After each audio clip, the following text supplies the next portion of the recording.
tayo lang na iwan dito, yung janitor na nandito, nasa baba pa. Humingi lang ng sabon. Tsaka yung ibang nating kasama nasa Las Piñas pa nag-report. Ilan na yung kasama ko dito, nasa baba lang. Kasi kami yung magkakarga ng mga natitirang kunting-kunting mga gamit dito para doon sa sasakyan namin. Ngayon, nilinisan na natin itong may iwan na opisina para naman papalit dito malinis na.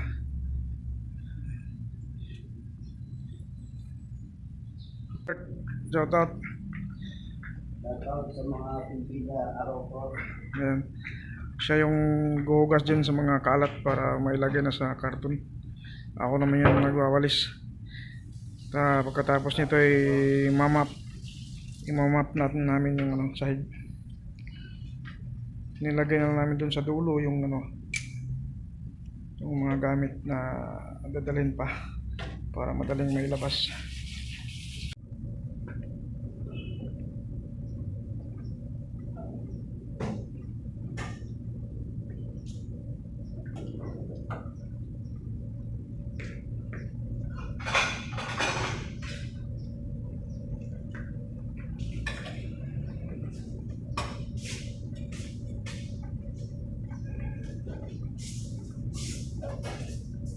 Iya talaga andar ko yung earphone ko.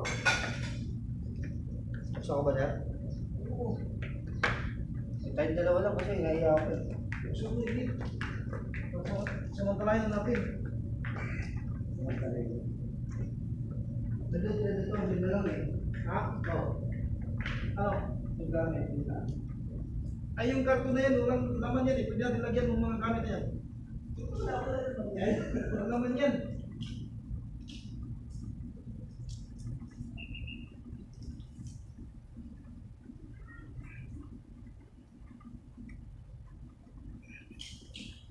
$2,000 later. Hello, good morning mga kaagre. Ito yung sitwasyon ng aming bagong opisina ngayon. So, andito yung mga gamit na galing ETI Quezon City. Ayan. Bali, ang gulo-gulo pa. Napakagulo pa. Ayos pa kami. Tsaka meron pa kami mga natitirang gamit sa sa Quezon City, hindi pa nakakot lahat.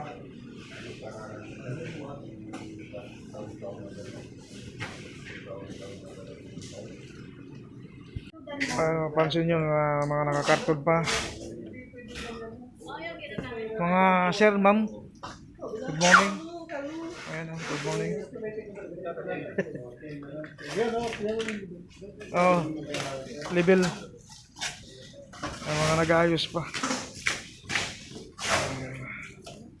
Sir, yung mga paper natin.